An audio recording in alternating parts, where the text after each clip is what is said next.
Hello, Helen. Hello, Ilaria. Hello, everybody. Hello, and good afternoon to everyone. Welcome to our first EDTNA ERCA webinar. My name is Ilaria De Barbieri.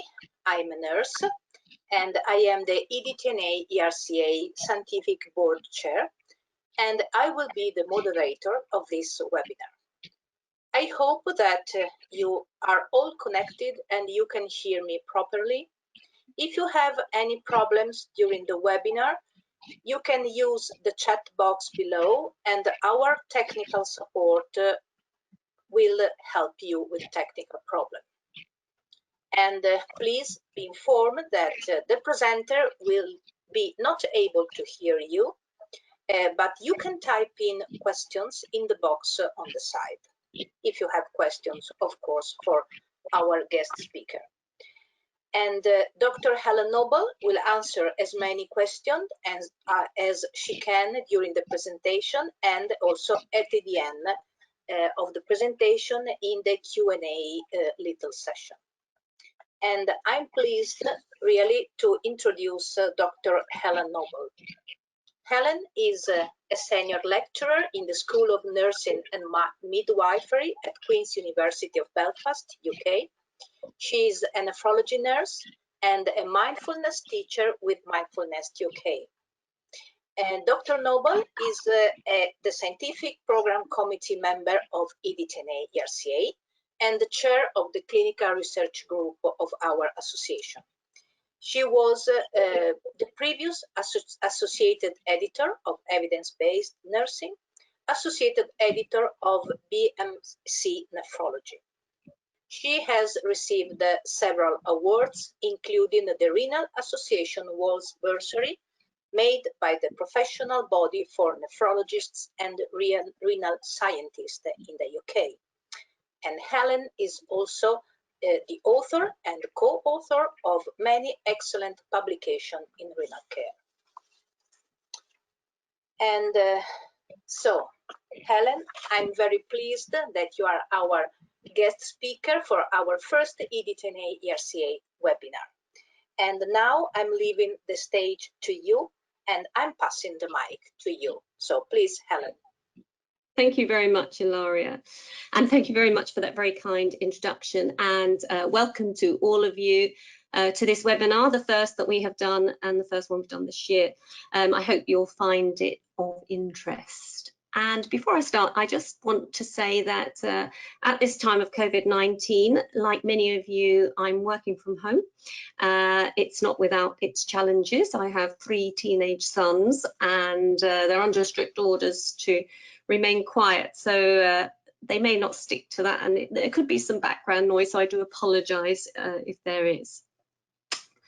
Now, what I would like to do, because this is a webinar about mindfulness, I would like to start off with a mindfulness practice. And I don't want you to worry about this. I want you just to follow my instructions. And there's no right or wrong way of doing this. It's going to be a very short meditation. Some of you may have meditated before and you may find this a relatively easy practice to undertake, and some of you may not have ever practiced meditation before. So I'm going to guide you through that, and I'm going to ask you first of all to get yourself into a very comfortable position. Now, most of you will be sitting in your chairs, and I would ask you to place your feet on the floor and to feel the soles of your feet grounded into the ground. And if you are lying down, that's absolutely fine. Just rest in the place that you're resting and feel the heels of your feet rested against wherever it is that you're laying. And in that position, I would then ask you, if you feel comfortable, to close your eyes. And just bring yourself into the present moment, the here and now. Acknowledge where you are, what you are doing, and start to move away from what's been happening all morning. You've probably been very busy, racing around, lots of things going on. I want you to take time now to just bring yourself into the action of what you're doing now, which is coming to rest in the present moment.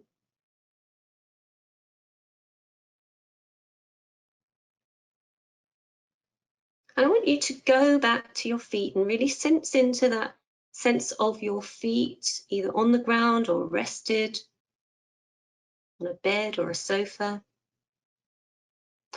And then to move your attention up through your calves and your knees and your thighs. Just bringing attention to these parts of your body that you may not have given any attention to today. And into your buttocks and the lower base of your back. And there's often some stress and some strain.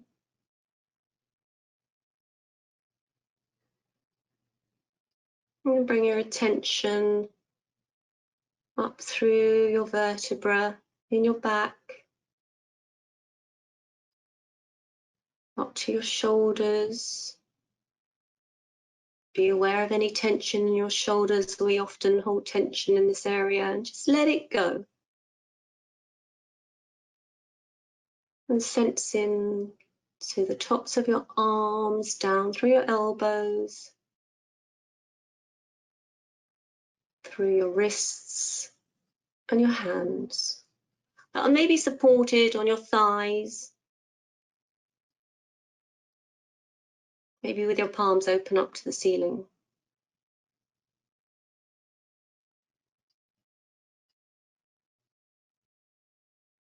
And then just bring your attention to your neck. Any sensations in your neck, up through your face, your mouth, your nose, your eyes, and up to the top of your head.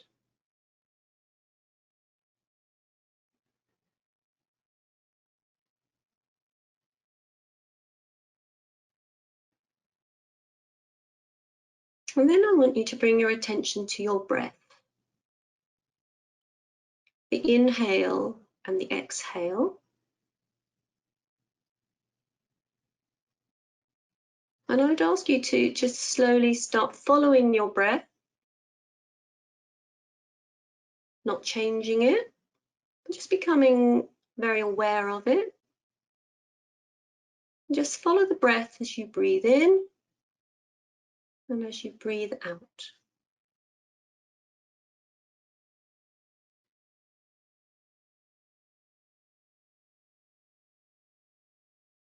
Just feel the fall and rise of your rib cage, the rise and fall of your belly.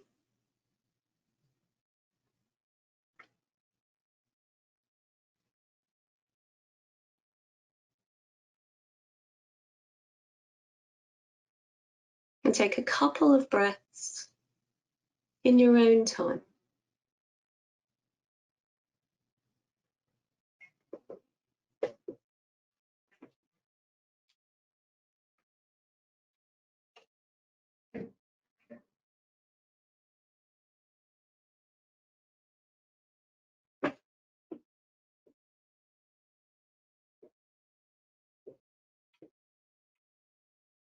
And if your mind wanders, as it will do, because it's very difficult to let go of all your thoughts, your mind wanders, just observe what's going on in your head. And then let it pass and bring yourself back to your breath, which acts as an anchor in the present moment. And follow your breath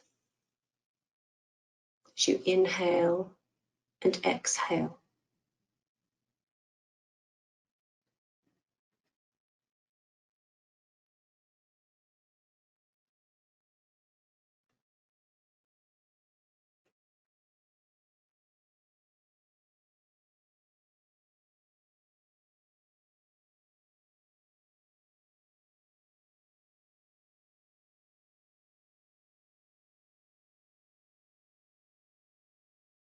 And if your mind wanders,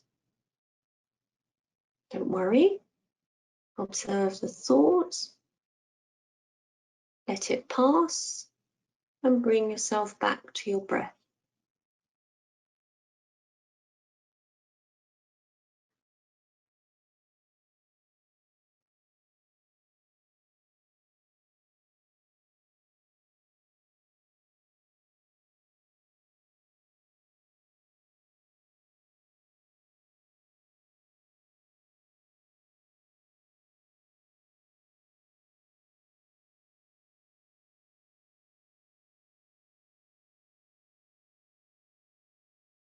And then as we come to the end of that short sitting meditation, you just drop your head, chin to your chest.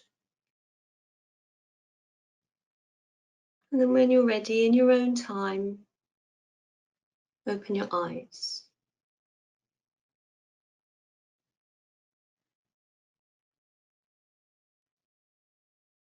Great. So for some of you, that will be your first time you've ever meditated. Well done. And for others, you've hopefully found that helpful. And we're going to come back to that meditation and the experience of it, but I'm going to get started with the presentation. And this presentation is really about mindfulness and mindfulness meditation and different practices that I'm going to share with you that you can use within a toolbox, really, a number of practices that you can hold on to and use in difficult times. And we're going through a particularly difficult time now with COVID-19, and it's recognised that this is the time of very high stress for many. So I'm hoping that becoming aware of mindfulness and how it might help you at this time, you can take some useful learning away from this presentation.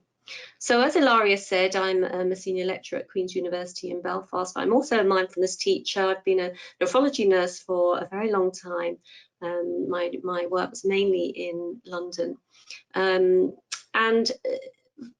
from early on in my career, one of the things I was very interested in was when people are diagnosed with this very devastating disease of kidney disease, how do they cope? And why is it that some people seem to be able to cope more than others, and for it to have had less of an impact on their mental health and their well-being? And it was about 6 years ago that I met somebody who introduced me to meditation, and they suggested that meditation had really helped them and that maybe I should have a go.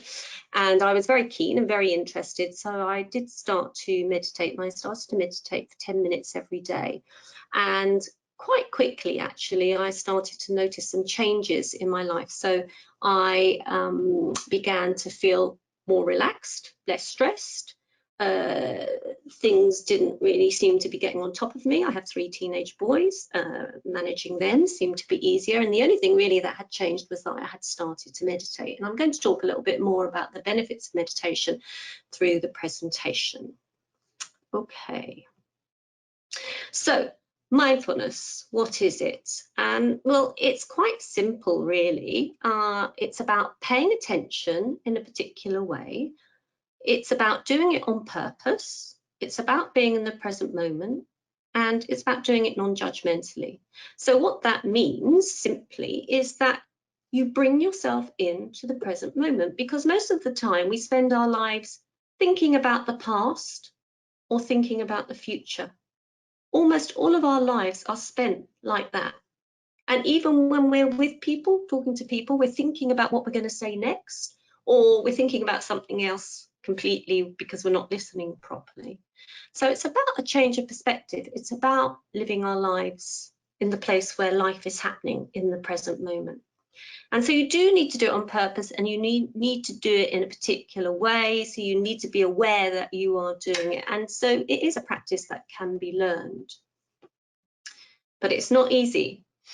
And one of the things you will have noticed when you did the practice just there with me is that for many of you, there would have been many, many thoughts racing through your head, and you may have found it quite impossible actually to still those thoughts.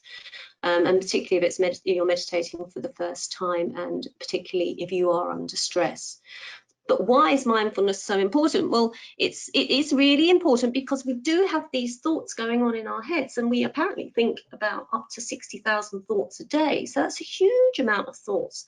And particularly at this time of COVID, where we're worried and we've been worried and worried for ourselves and our families, those thoughts may have overwhelmed us. And what happens is that the more thoughts you're having, the more your brain does become overwhelmed, isn't able to cope, and we switch then into being stressed, burned out, and perhaps seriously unwell if it continues. So what happens when you practice mindfulness? So when you practice mindfulness, you become aware of being in the present moment. So you hold your attention on purpose. Someone comes into the room and you intentionally think to yourself, I'm going to be present with this person, and I'm going to be here listening to them in the present moment. And so your attention is immersed in that present moment. You hold your attention non-judgmentally, so you're not judging, am I listening well enough, or you know, what is this person saying, how do I need to respond? You just be, you just let things happen. And what happens is you start to really notice what's going on, and you wake up to life and you come out of autopilot. I think all of us have probably jumped in our cars, put the key in the engine, got to our destination, and really don't remember anything of the journey. And a lot of our lives are run on autopilot, and as I will be going on to explain, that's not a good way of living our lives. Okay, what else happens when you're mindful? Well, one of the things that happens is, as you will have seen in the when you were meditating, is you start to notice your thoughts and how your thoughts come and go. And clearly what you start to learn when you start to notice is your thoughts, they're not really real. They're just thoughts that you have, and they come and they go and they pass, and they're not real. And so they don't define you, they don't define who you are, and you have control over what you think. So you can keep thinking negative thoughts and living with negative thoughts, and they define you that way, or you let them go. And the more you become aware of your thinking, the more you have the ability to look at your thoughts and to think, I'm thinking in this way, is that really helpful? So mindfulness really helps you to see what's going on in your head. The other thing that mindfulness does is that you start to notice what's going on in your body. So some of the guidance I gave you there in the 5-minute presentation was, or the 5-minute meditation, was about becoming aware of parts of your body and where you're holding tension perhaps, or where you maybe felt your heart beating fast, or the different things going on in your body that we often take no notice of. We'll talk about that again in a little while. The other thing that happens when you're mindful, which is really key, is that you start to create space between your thoughts and how you react. And with the practices, they enable you to start observing what's going on in life, and they encourage you to watch and to actually give a moment of thought to how you respond rather than reacting in situations. Okay, so why am I interested in this, and does it work? So I'm interested in this because I know from a personal perspective it has worked for me, and it has worked really, really positively. And I now teach mindfulness to my PhD students. I'm the director of postgraduate studies, so I'm responsible for all the PhD students in the School of Nursing and Midwifery, and I hold regular 5-week programs with them. I teach in the community, and I teach to other groups in the university. So I am convinced that this works. And if you look at the evidence, there's a huge amount of evidence out there now. So we're not really asking, does it work? We know that it works. What we're not so clear about is what is the best program to offer people, for how long, how do you engage people, those sorts of questions. But if you go to the evidence, there are so many studies now that have been completed with really successful results. And I've just listed some of them down here. There's a big reference list at the end with links to the websites where you can find these papers. So I'm not going to go through this in a huge amount of detail. You can just go off and read about whatever area you're interested in. You might be interested in pain, for example.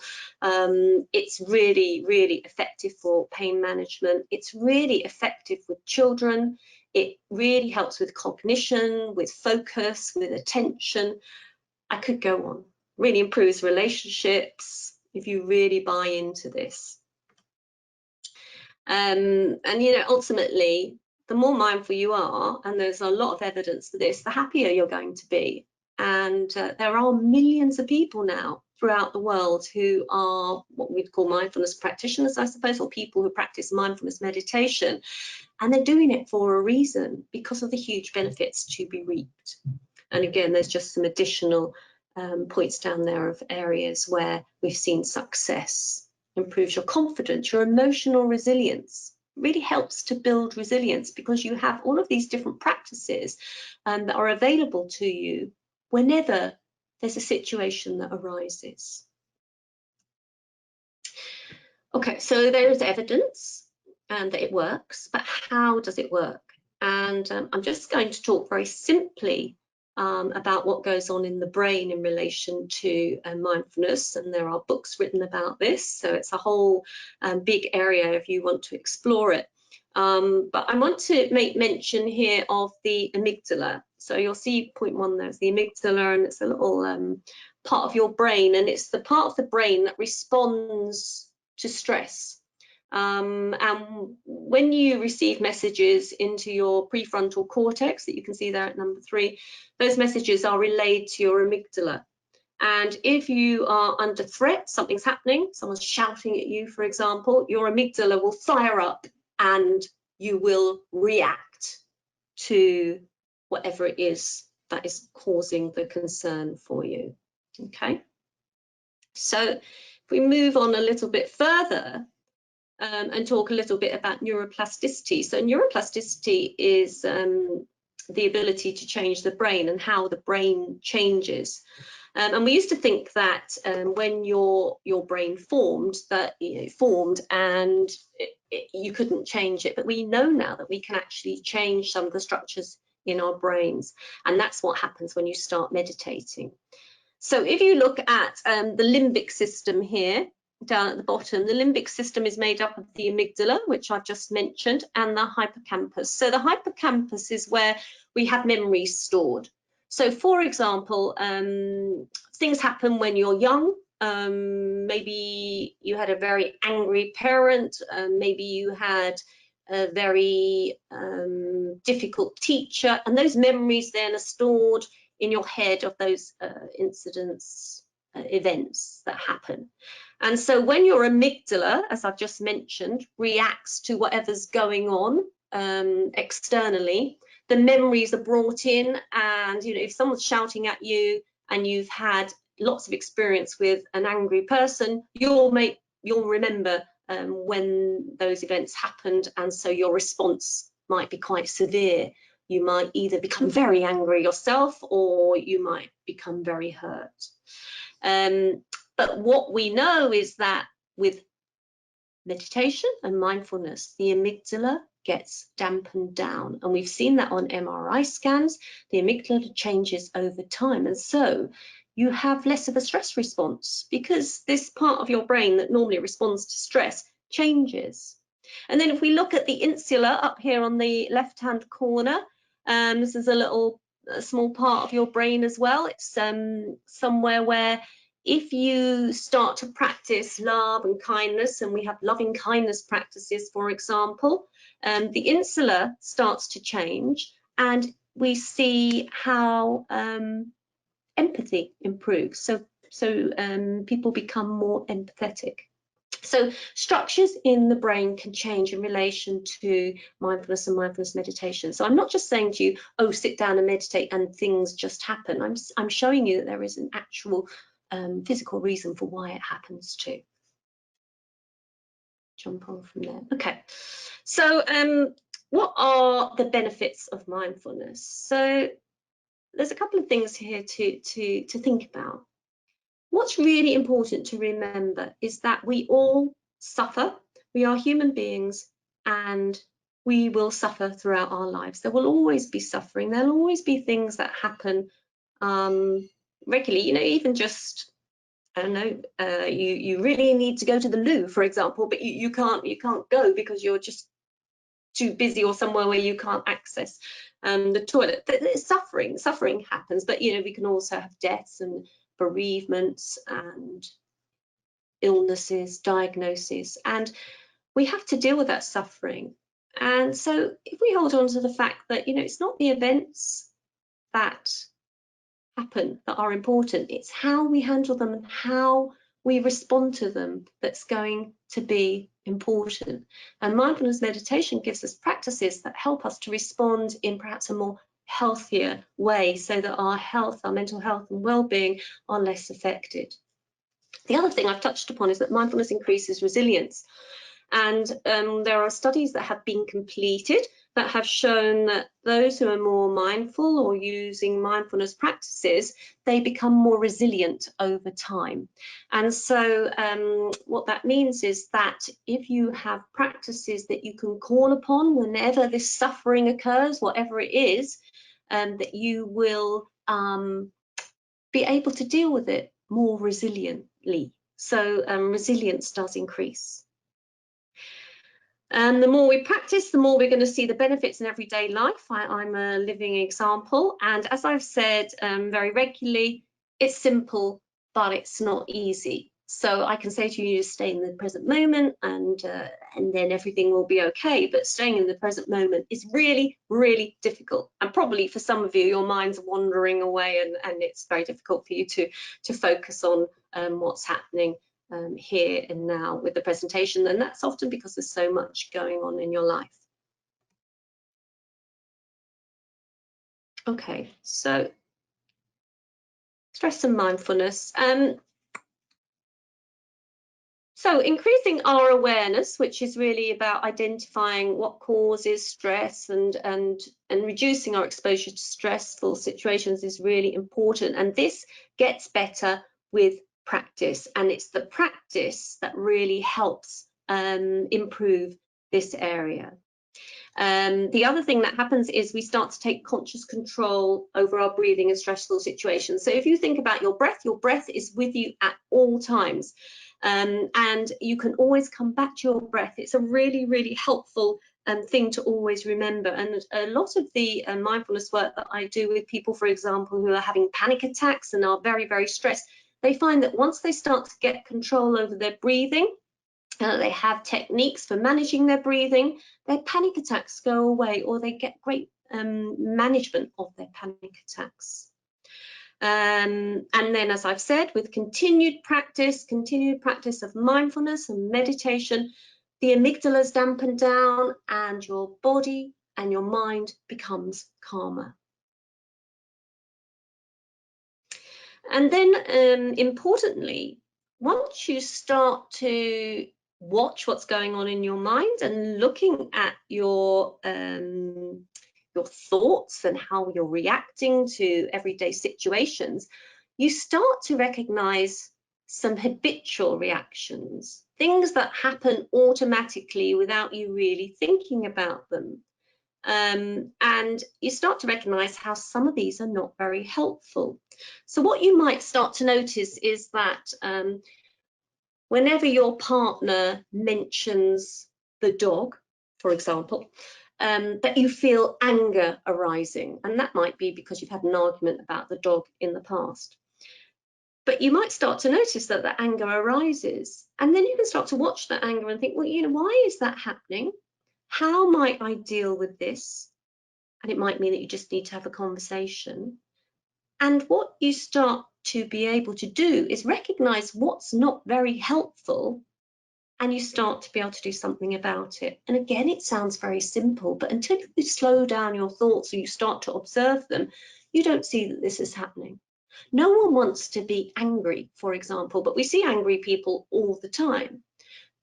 If you are an angry person, you can start to watch when you're angry and why you're being angry, and to try and break it down and to be kind to yourself and to think about how you might be able to manage something like anger or sadness or poor self-esteem or whatever it is that you might be dealing with.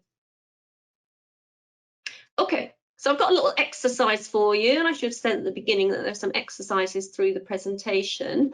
And if we were all together in the room, I'd get you to do this maybe with a partner. But for now, we're just going to do it just briefly together. And what I want you to do, because I'm going to talk you through it again, is to just get into your sort of sitting or lying meditative pose where you've got your feet on the ground and your hands in the position on your thighs. Close your eyes.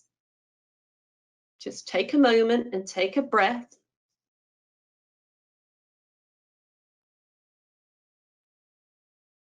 And I want you to think of a recent stressful event in your life. Anything at all. Something that caused a little bit of stress in you. Maybe it was an argument. Maybe you were driving and someone pulled out in front of you. Maybe it was to do with a child. People are working at home in difficult situations. Think of the event, and in your head, just briefly run through the context. What happened? Why did it happen?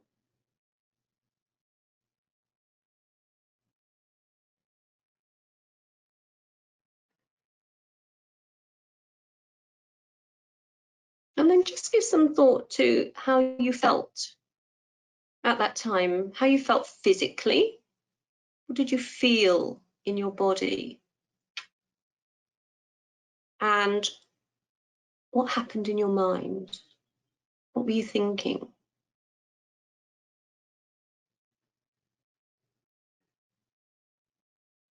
What did you notice?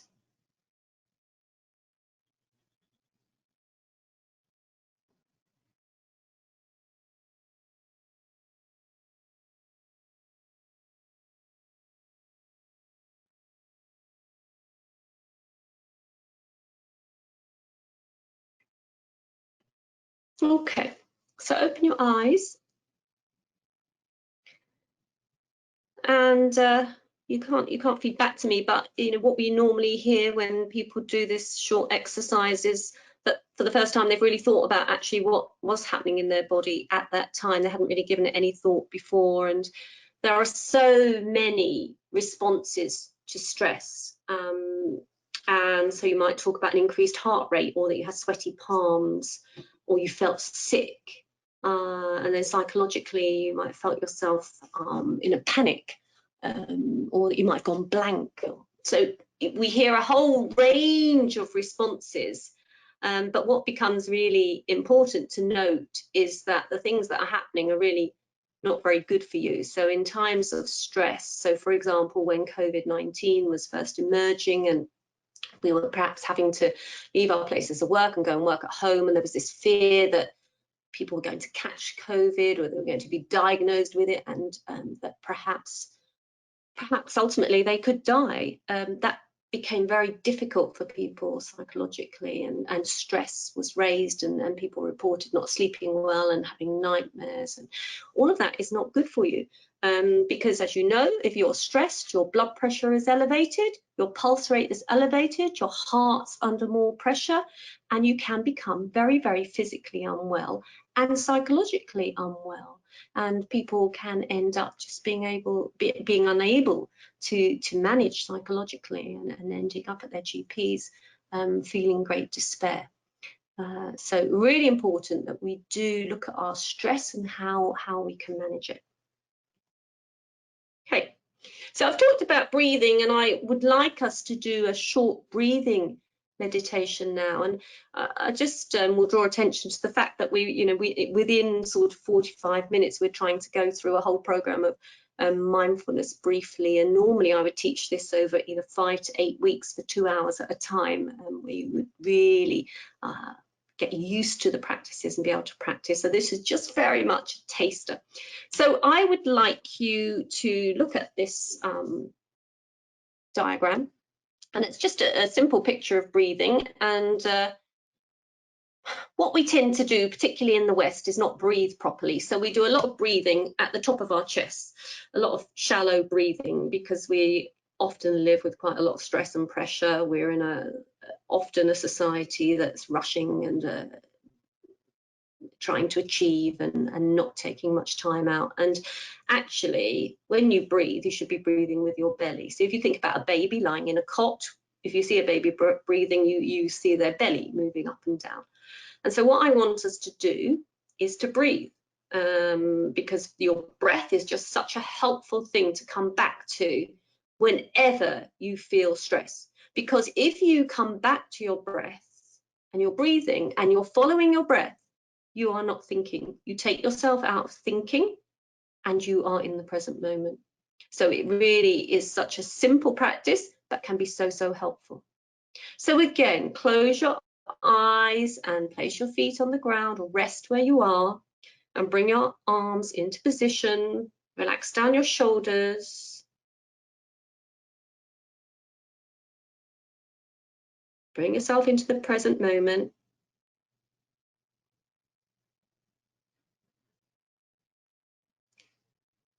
And then when you're ready, I want you to inhale.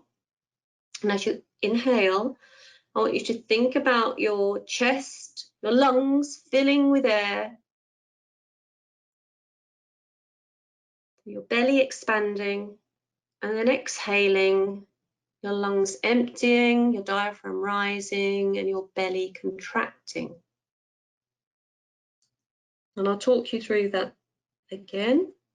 So inhaling, your lungs fill, your belly expands, and exhaling, your lungs empty, belly contracts. Inhale, your lungs fill, belly expands, exhaling, your lungs empty, your belly contracts. If you just take 4 breaths in your own time,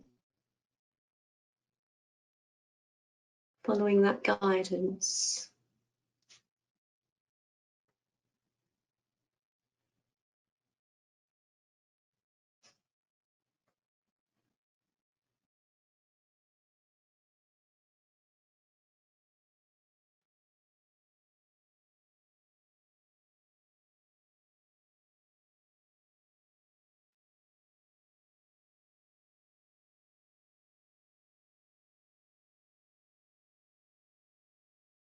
Okay, if you just come back and open your eyes, and just remember your breath is always with you. It's something to come back to at all times, at any moment of stress. You can't sleep, use your breath. Maybe listen to an online meditation. Okay, and I want to just briefly show you a very simple acronym. That's one of the key acronyms used in mindfulness and mindfulness meditation. And this is really, really powerful. And it's called the STOP acronym. And I'm going to talk you through it very slowly. In reality, it happens in a second, and you will start to recognize it happening if you use it. So the STOP acronym is concerned with something that happens. So again, we talk about someone's come into a room and they've had they've verbally attacked you, blamed you for something. So when something like that happens, we would suggest you stop. So often what we do is we react very, very spontaneously to being attacked verbally. So we might shout back. So what we're suggesting is stop. So when that event happens, you stop, take a breath. As I say, I'm talking it step by step, but it happens very, very quickly. So stop, take a breath, Observe your thoughts, feelings, and sensations. So at that moment in time, you're going to think, oh my goodness, I'm really angry, or oh my goodness, I feel really threatened, or whatever it is that's happening. And then proceed mindfully. Now, what's so powerful about this is that when the event happens, you stop. You take a breath, you think about how you're feeling, and in that moment in time, and it's only a moment, you get a moment to decide how you're going to respond rather than just reacting. Because often, as I say, we react and then we maybe regret. So we react, maybe shout back, they shout back at us, and it becomes a full-blown argument. And actually, if we'd taken a bit of space, we might have thought, shall I bother?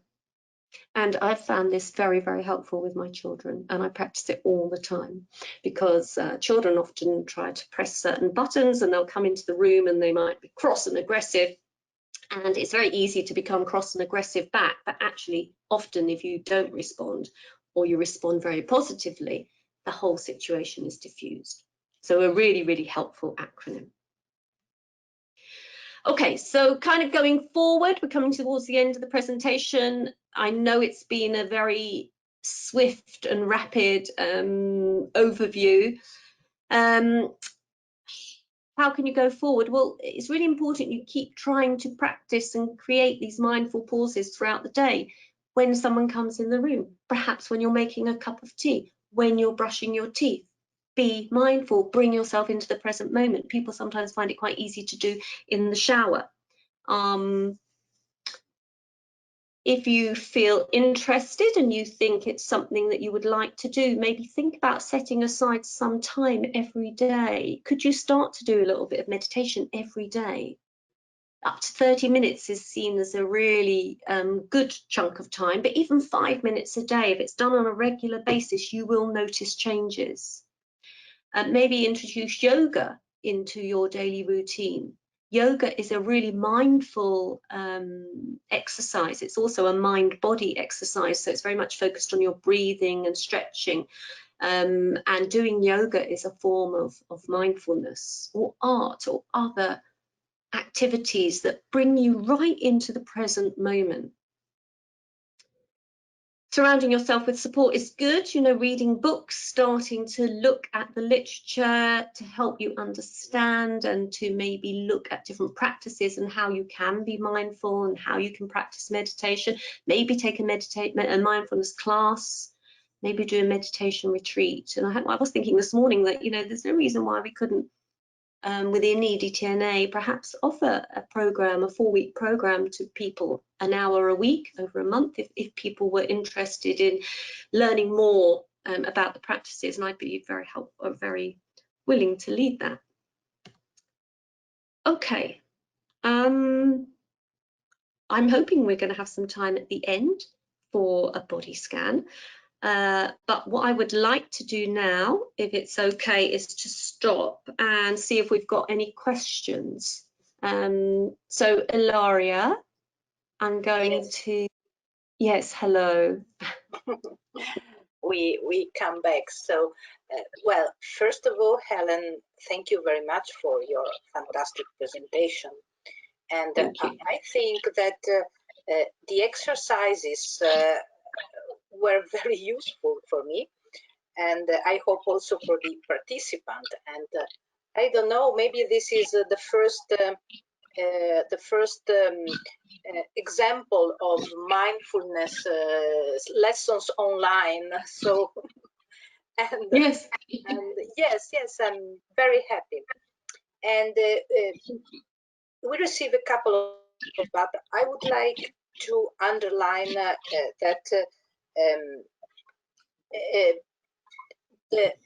what is very interesting about mindfulness, that is an exercise of awareness. Mm-hmm. And I think that the key word is awareness. Yes. Awareness of our body, awareness of our thoughts, and awareness of our reactions. And And the second point that it was really interesting, that mindfulness increases resilience. And I think that we all need to be much more resilient.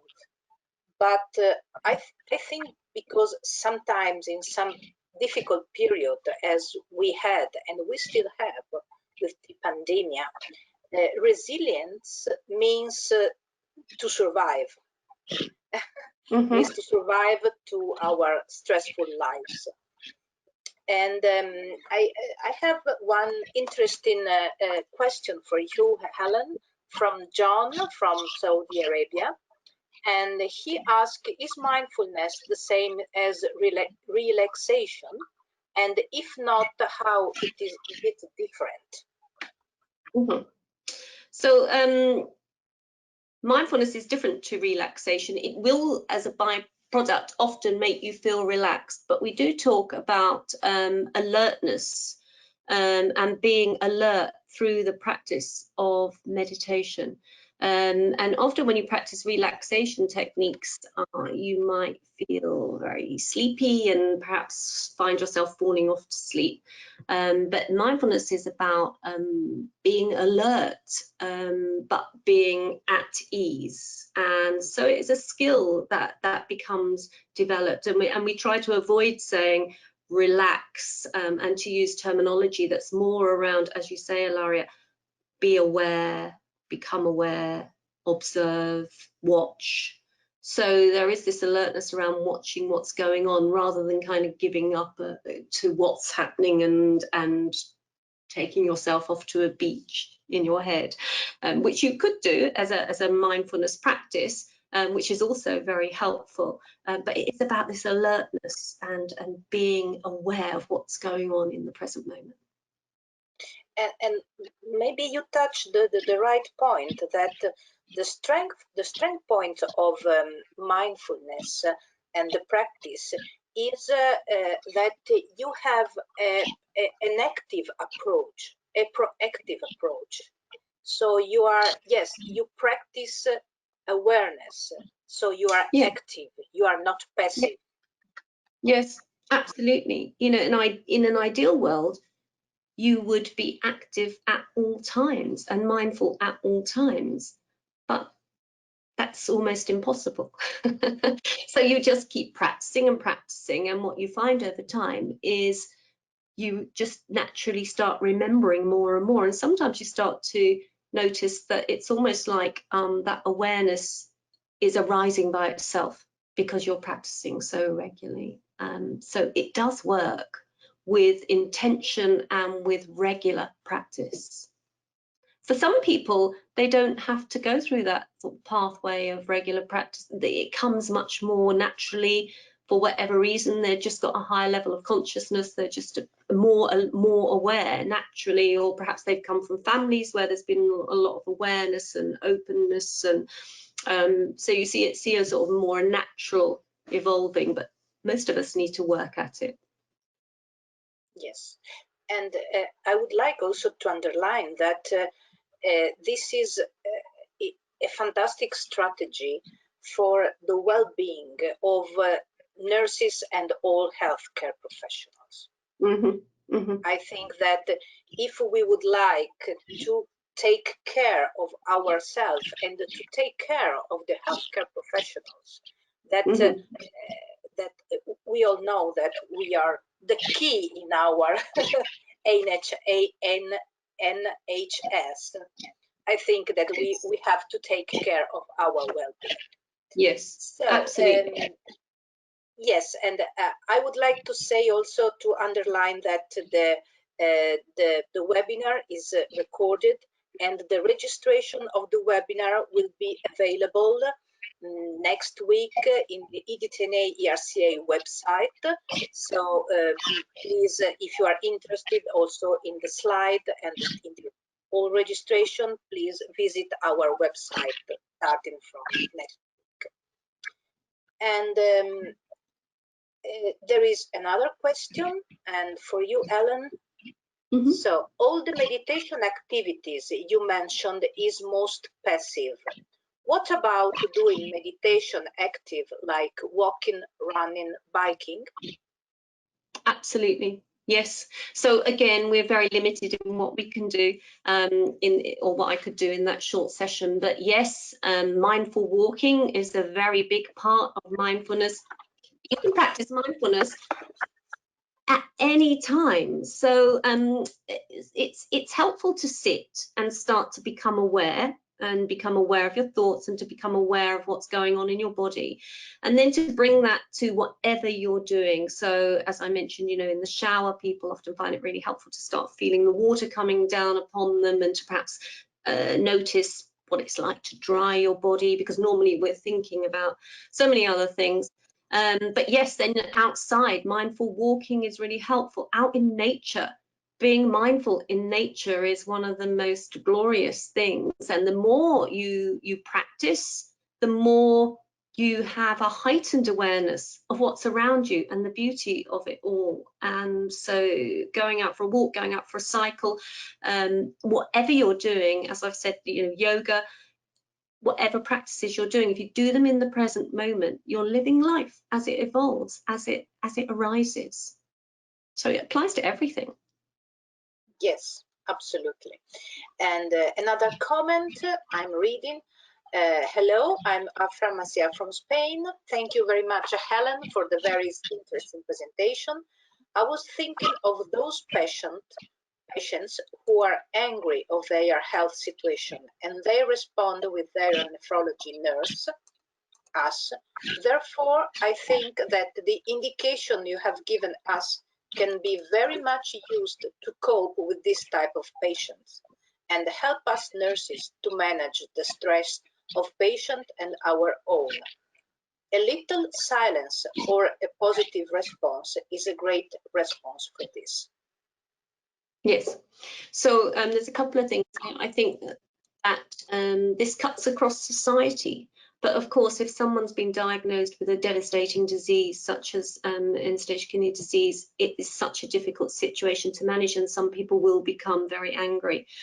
And I think as nurses, it's up to us to offer compassion and to be compassionate towards people who are struggling. And as part of that and offering that compassion, is sitting with people and being able to offer some practices, being able to help people to use their breath to be able to remain in the present moment. And there has been some studies, and we're working with some researchers in the States, and we've completed a mindfulness program with patients in American hemodialysis units, and with really positive results. And with some qualitative feedback around how beneficial they found it, how it's changed their lives, how they find it much easier to deal with the everyday consequences of the disease.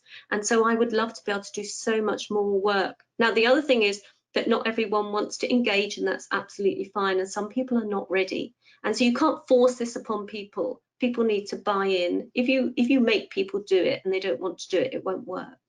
So there is something around people being ready.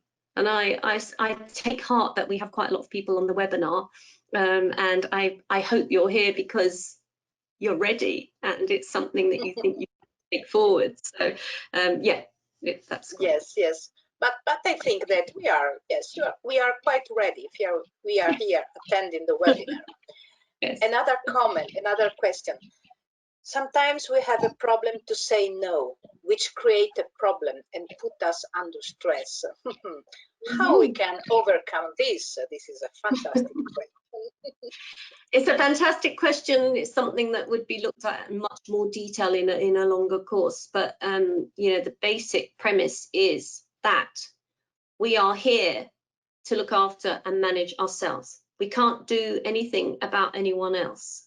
Everyone needs to look after themselves. We can't change other people. The only person we can change is ourselves. And so that's the person we need to work on. And by starting to observe, even the person who's written down that, you know, they can't say no, they're starting to observe they can't say no. So what's that about? Why can't they say no? And if it's impacting on their life, what might they be able to do about it?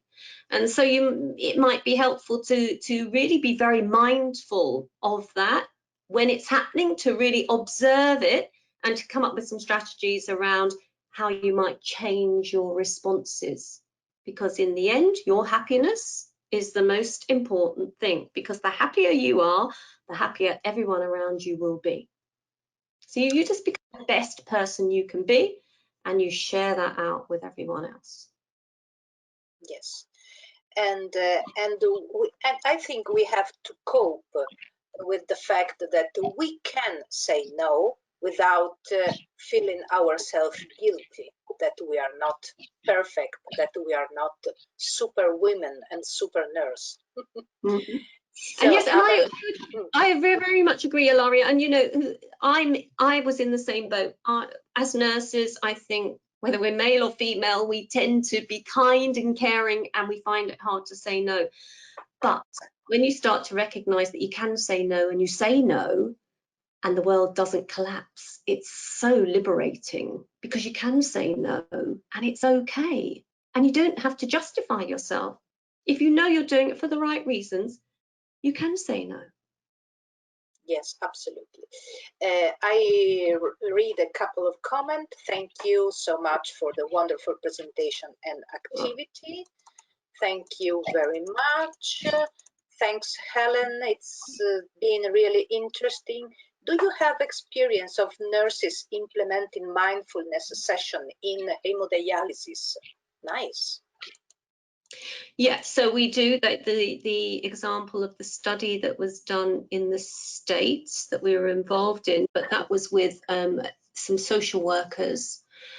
And no, I don't think that I know of any groups of nurses that have implemented a mindfulness program. I would love to.